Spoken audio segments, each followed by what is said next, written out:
Está connosco o José Cordeiro para esta divulgação de temáticas da doutrina social da Igreja, o que agradeço. Muito obrigado por estar connosco. Qual a importância dos sindicatos no momento atual para a própria doutrina social da Igreja, para a resolução de conflitos entre entidades empresariais e trabalhadores? Mantém nos dias de hoje ainda uma importância decisiva os sindicatos? Bom, a doutrina social da Igreja entende, como é sabido e consabido, os sindicatos são órgãos fundamentais em sociedade organizada tal como a conhecemos. Mas a doutrina social da Igreja também tem um outro princípio que é fundamental para a sociedade, que é a paz social. Ora, a paz social é um bem a perseguir e é um bem para o qual os sindicatos muitas vezes têm que intervir e abdicar, as entidades patronais têm que intervir e abdicar, a sociedade em geral tem que intervir e abdicar e têm que encontrar pontos de confluência. Portanto, é nessa ideia de paz social, onde é que se consegue, onde é que é possível a paz social? Bom, a paz social pode ser conseguida fundamentalmente nos locais de trabalho, portanto é a base, ou seja, a primeira paz social está entre os próprios trabalhadores.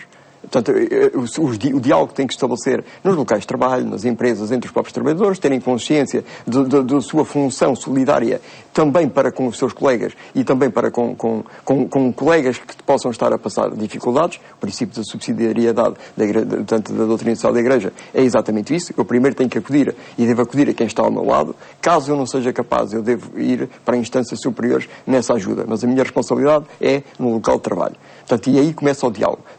Os locais de trabalho não são locais só de trabalhadores. São locais, de facto, onde se produz, onde está envolvido o trabalho, onde está envolvido o capital. Ou seja, começa também aí uma paz, a necessidade de construção de uma paz dentro da empresa entre os empregadores e os trabalhadores. Portanto, e assim sucessivamente. Quando nós chegamos à concertação social, ou quando chegamos às últimas instâncias do diálogo, que é disso que estamos um pouco a falar, quando chegamos aí, é necessário, de facto, pôr em causa, aí já, muitas vezes, não o bem da empresa, não o bem daqueles trabalhadores em particular, não o bem daquela região em particular, ou daquela classe em particular, mas o bem comum, o bem de toda a nação e da doutrina social da Igreja, quando internacionaliza esses problemas, o bem de toda a humanidade. Ou seja, muitas vezes hoje o sindicalismo internacional tem em consideração, e deve ter em consideração, o bem da humanidade. Ou seja, e por isso há instâncias que estão a trabalhar e inclusivamente têm como parceiros, seja na OIT e a Igreja Católica é ouvida para estes assuntos, nomeadamente a necessidade de se conseguir uma concertação a nível mundial baseada nos princípios e nas bases, por exemplo, da Organização Internacional do Trabalho. Que nunca pode, em todo caso, colocar em causa os direitos fundamentais da pessoa humana.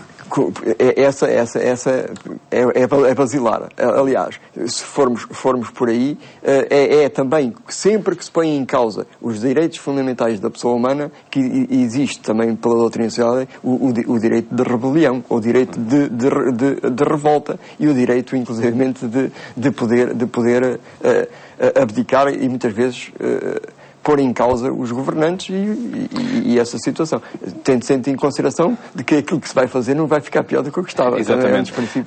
Tudo isto está a ser debatido e é formulado nos compêndios da doutrina social da Igreja, enfim, com muitos números, com muitas considerações. Em todo caso, quando se trata de concretizar esses princípios, pode haver tensões, por exemplo, a partir do que está a acontecer em Portugal, critérios de convergência não podem colocar em causa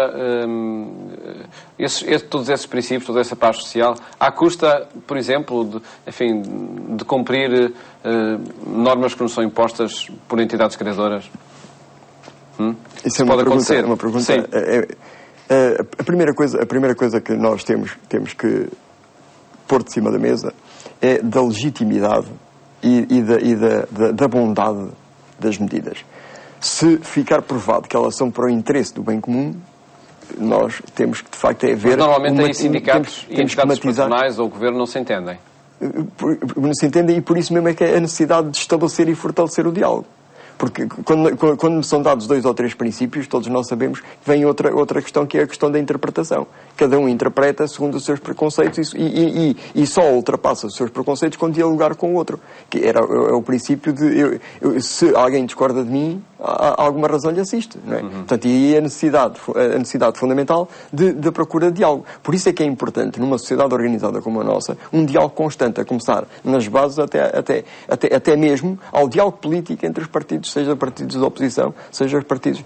Um teólogo canadiano que esteve há pouco tempo em Portugal, por passagem por Portugal, disse-me uma coisa que eu fiquei, de facto, a pensar, e que eu já tinha tido a obrigação de ter pensado nisso, mas, de facto, ao ouvir isso da parte dele, muita coisa se mudou em mim e no modo de encarar a questão. O teólogo disse o seguinte: a democracia é originariamente, essencialmente, um regime de conflito. Conflito de posições e de antagonismos. Portanto, o problema é quando é um regime de interesses. Mas aí os interesses também estarão conflituantes. E o problema que se põe, os interesses nunca serão ultrapassados se, mais uma vez, não faltar o diálogo, faltar a solidariedade e faltar a ideia fundamental do bem comum. Ou seja, a perseguição do bem comum é fundamental, inclusive para os interesses. Aliás, a doutrina social da Igreja também é clara na partilha dos bens universais. Ou seja, os interesses particulares e os interesses coletivos não se devem sobrepor aos interesses humanos. Isso também é claro. Regressemos a essa análise da importância dos sindicatos, nomeadamente a importância que é dada pela doutrina social da Igreja aos sindicatos, no diálogo social, na obtenção da paz social. Há pistas que emergem da doutrina social da Igreja para uma renovação também do próprio movimento sindical? Haver pistas há.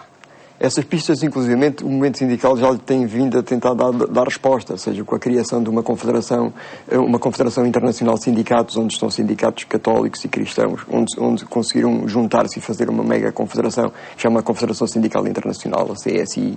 Portanto, em que o espírito da Igreja Católica, o espírito cristão, está nessa e da doutrina social da Igreja, está no espírito desses sindicalistas e nesse movimento sindical internacional, mas também no alertar ao movimento sindical a necessidade de começar a pensar em outro tipo de problemas que surgem atualmente. Ou seja, hoje não podemos olhar para o sindicalismo como se olhava há 40 ou 50 ou 60 anos. Ou seja, temos que olhar para o sindicalismo tendo em consideração, e para os trabalhadores, tendo em consideração as novas formas atípicas de contratos, as deslocalizações, a globalização, o facto de trabalhos sazonais, os imigrantes, etc. Ou seja, a própria doutrina social da Igreja aponta-nos que tem que ser em diálogo e tem que haver solidariedade entre, por exemplo, os trabalhadores que têm contratos ditos normais, aquilo pelos quais todos anseiam, com os trabalhadores que passam uma vida inteira sem ter um contrato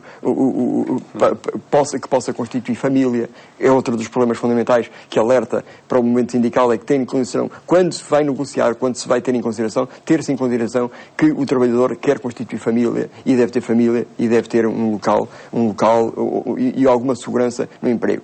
Também nos alerta fundamentalmente para um outro problema, e esse é um problema fundamental, que é o problema do desemprego. Como bem se diz, como bem se diz, o trabalho é um direito, mas também tenho direito a ter o exercício desse direito. E se eu for um desempregado de longa duração, que a doutrina social da Igreja também aponta que nós devemos ter uma atenção particular para com esse desempregado e para com essa pessoa, também aí temos de trabalhar para que as pessoas tenham acesso ao exercício de um direito que lhe assiste e que é um direito universal e é dos tais direitos fundamentais que há pouco falava. E que infelizmente muitas vezes não é observado. E muitas vezes, sim, desculpe, muitas vezes não é observado, mas muitas vezes também por falta do princípio da solidariedade. Em alguns casos, há um caso típico que há em Portugal, que as pessoas gostam de falar muito, que é o caso da Alta Europa, em que os trabalhadores da Alta Europa, algumas das vezes, abdicam de aumentos salariais e às vezes até retrocesso no salário que estavam a receber, para não haver despedimentos, por exemplo, e para manter os postos de trabalho. Portanto, é a solidariedade entre trabalhadores que fala a doutrina social da Igreja. Exatamente.